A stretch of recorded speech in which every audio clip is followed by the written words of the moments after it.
Cette dame que vous voyez, elle s'appelle Tamara Sueda. C'est elle la fondatrice du mouvement orthodoxie kémite. Elle a créé ce qu'on appelle la House Nerger Association.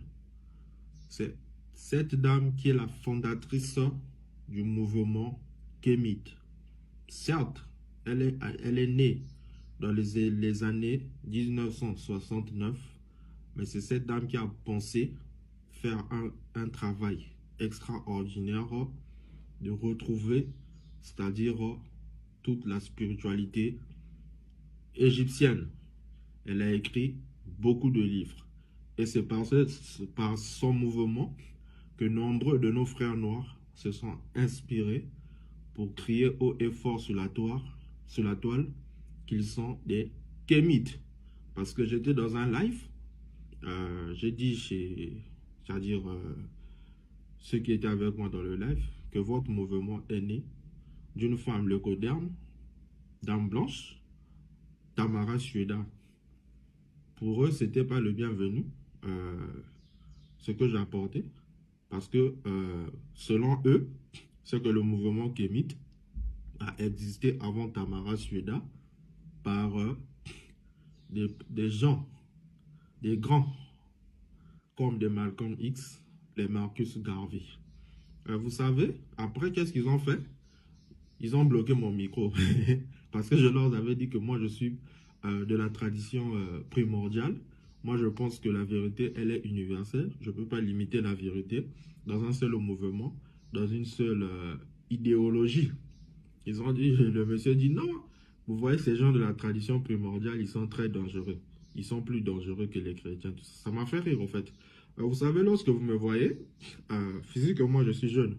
Mais c'est une ancienne âme qui s'est réincarnée dans le temps. Et dans la spiritualité juive, ces gens des âmes, on les classifie comme étant les âmes de la Yeïda. C'est-à-dire les âmes qui sont très élevées.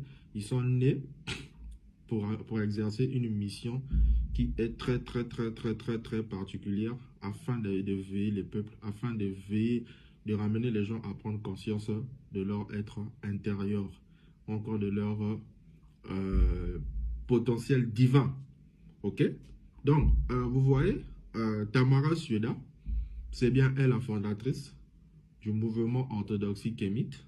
C'est elle la fondatrice de cette idéologie kémite, encore le kémitisme.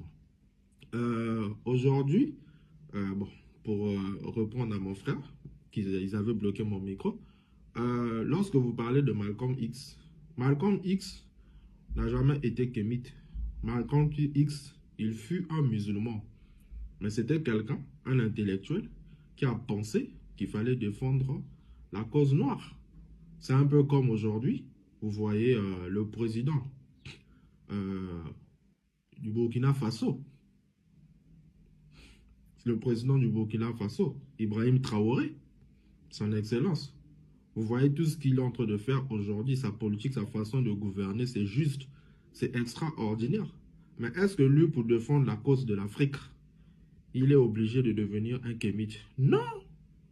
C'est-à-dire, c'est un monsieur, c'est-à-dire qui incarne des intelligences. Il a compris qu'il faut défendre le peuple noir.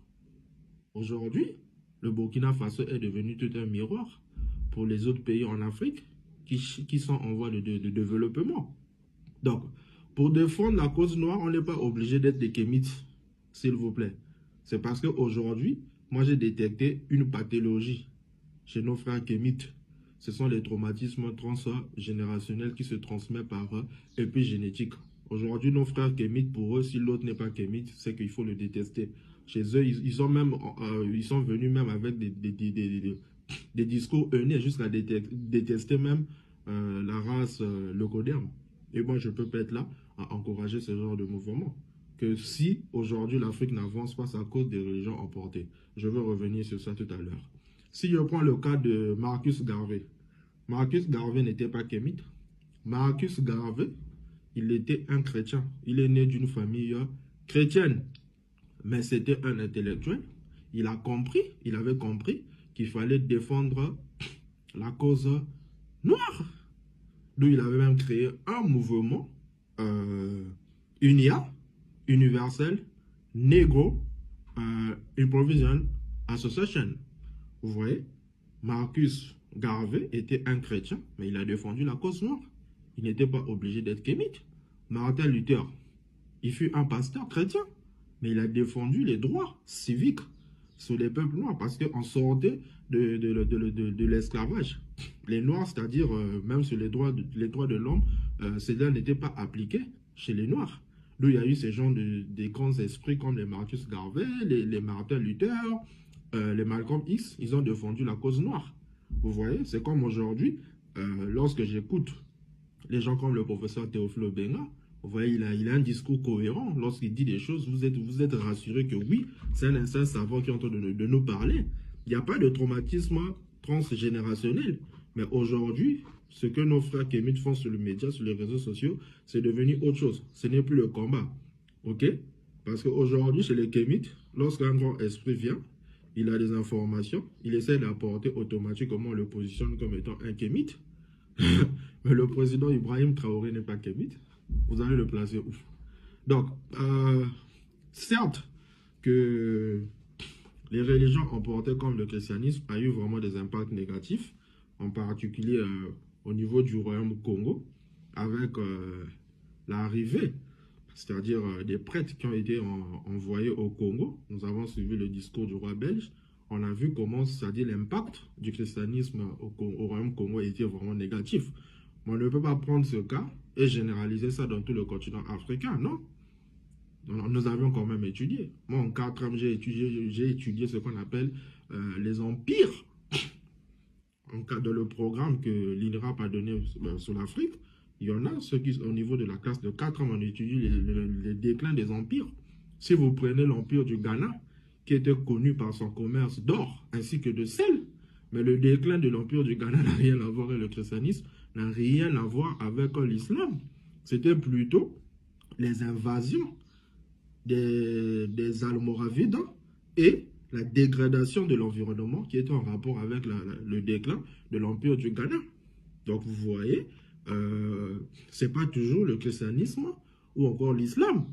Parce qu'on a eu, aujourd'hui, on a des pays qui se sont développés avec l'islam. Lorsque vous partez aux Émirats arabes, lorsque vous partez au Qatar, ils se sont développés avec quoi? Mais c'est avec l'islam. Si vous partez au Nigeria, quelle est la religion qui prône sur le Nigeria? C'est l'islam. Aujourd'hui, la première puissance économiquement en Afrique est reconnue officiellement comme étant le Nigeria. Vous voyez? Donc, pour se développer, ce n'est pas forcément la faute du christianisme ou bien, je sais pas, de l'islam. Si vous prenez l'empire du Songhai, qui a existé pratiquement vers le 15e siècle jusqu'au 16e siècle, mais lorsque vous allez étudier le déclin de l'empire du Songhai, c'était par des invasions marocaines ainsi que les conflits internes qui se sont déroulés de l'empire. Ça n'a rien à voir avec le christianisme ou l'islam. Donc, toujours vos histoires, non, c'est à cause de la religion que l'Afrique n'avance pas. Non, regarde d'abord les empires que nous avions eu. Est-ce que la chute de ces empires-là, c'est l'islam ou bien le christianisme? Ça n'a rien à voir. En 4 mois, j'ai étudié le Kanem Bornou. Nous avions étudié le Kanem Bornou, qui existait pratiquement vers le 19e siècle. L'empire du Kanem Bornou. Vous voyez? Mais le déclin du Kanem Bornou n'a rien à voir avec le christianisme ou encore l'islam. C'était toujours à cause des conflits internes qui se sont déroulés dans le royaume ainsi que plusieurs invasions. Donc, qui n'ont rien à voir avec le christianisme et l'islam. Si vous prenez le monomotapa, ça c'est en classe de 4e, on enseigne ça. C'est pas tu viens sur les médias, tu dis non, si l'Afrique n'avance pas, c'est à cause des religions emportées. Oh. Mais regardez d'abord les empires qui existent en Afrique. Est-ce que c'était toujours leur chute ou encore leur déclin est venu à cause du christianisme, je sais pas, de l'islam? Ça n'a rien à voir. Rien à voir. Ou encore même le judaïsme. Ça n'a rien à voir. Si vous prenez l'empire du Monomotapa, le Monomotapa, c'est à cause des invasions portugaises ainsi que des conflits internes. Lorsque les Portugais sont arrivés, c'est-à-dire en Afrique, je vois pourquoi je vous ai dit ne prenez pas le cas du Congo et généralisez ça dans tous les continents africains. Vous pouvez faire une étude spéciale sur les empires. Vous allez voir le déclin de ces empires n'ont rien à voir avec le christianisme et l'islam. À l'exception du cas du Congo, qui est un cas vraiment capital, et peut-être un peu le cas du Mali.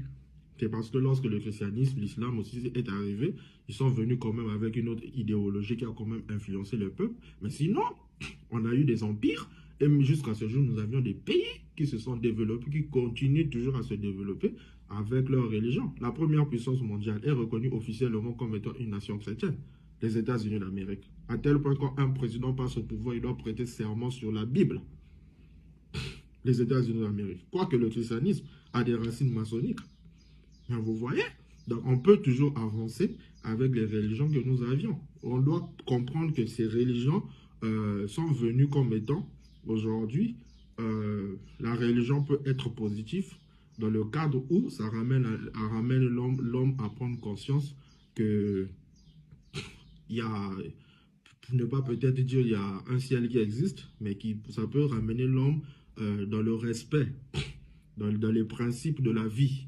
Ne pas voler, ne pas boire, quoique on n'a pas besoin de la religion pour ça, mais la religion peut aussi contribuer à respecter ces principes. Donc, pour que l'Afrique puisse avancer, moi je pense qu'il faut développer une conscience supérieure qui va aller au-delà des histoires qui s'accordent de la religion, que l'Afrique n'avance pas. Non, ne prenez pas le cas même de l'Égypte antique et généralisez ça, parce que la spiritualité en Égypte antique était gouvernée selon le pilier de diable d'Osiris, ou encore la colonne vertébrale d'Osiris, qui était le symbole de leur spiritualité, pour ne pas dire leur religion.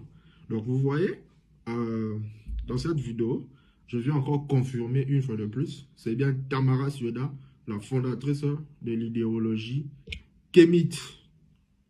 Quoique aujourd'hui nos frères essaient de s'échapper, non, nous, notre kémitisme, ça n'a rien à voir avec cette dame, on promouvoit simplement un retour vers nos cultures, nos traditions africaines. Mais oui, mais derrière cela, il y a le panafricanisme qui existe. Comme dit Kemi Seba, le grand docteur, c'est toute forme de diversité dans l'unité. C'est-à-dire une personne qui est née en Afrique, celui qui est né en Occident, tout le monde doit s'unir afin d'avancer ensemble pour développer notre Afrique. Donc, moi, je pense que s'il faut même, c'est-à-dire donner une identité à Marcus Garvey, à Martin Luther, à Malcolm X, c'est de leur donner l'identité panafricanisme. Ok? Que de leur donner l'identité kémite, qui n'a rien à voir avec leur combat, avec le kémitisme que vous parlez même aujourd'hui. Parce que ce que vous dites là, ça n'a rien à voir avec ce que le professeur Théophile Le enseigne. Ok? Donc c'est ça que j'avais un message à cœur à vous porter. Ne soyez pas gouvernés par des traumatismes transgénérationnels. C'est pas bien. C'est parce que ces traumatismes, lorsque vous allez développer cela, vous allez transmettre ça sur les générations futures, ça va encore alimenter la haine interraciale qui va exister entre les peuples noirs ainsi que les peuples blancs. Le grand professeur Cheikh Anta Diop, il avait une femme leucodium. Donc vous voyez, aujourd'hui, un kémite, si tu lui dis, ah, même un blanc c'est ton frère, il va se fâcher. Parce qu'à cause des traumatismes. Ça c'est dans le domaine de l'épigénétique. Vous voyez? Donc c'est très important. Certes que la religion est l'opium du peuple, comme disait Karl Marx, mais en 2025, il n'y a pas que la religion qui est l'opium du peuple. TikTok est devenu l'opium du peuple. qui peut faire un mois sans se connecter sur TikTok? Vous voyez? Facebook est devenu l'opium du peuple. Le football est devenu l'opium du peuple. Les sites des paris sportifs, c'est devenu l'opium du peuple. Les films, c'est devenu l'opium du peuple. Il n'y a pas que la religion. Il faut adopter une conscience supérieure, très élevée, venir avec des sujets précis développés et non des sujets basiques, comme étant non, l'Afrique n'avance pas à cause des religions emportées. Mais étudiez les empires, étudiez les royaumes qui existent en Afrique, vous étudiez leur déclin, vous allez voir, ça n'a rien à voir, et le christianisme ainsi que l'islam. Donc c'était ça que j'avais à cœur pour vous apporter. Merci.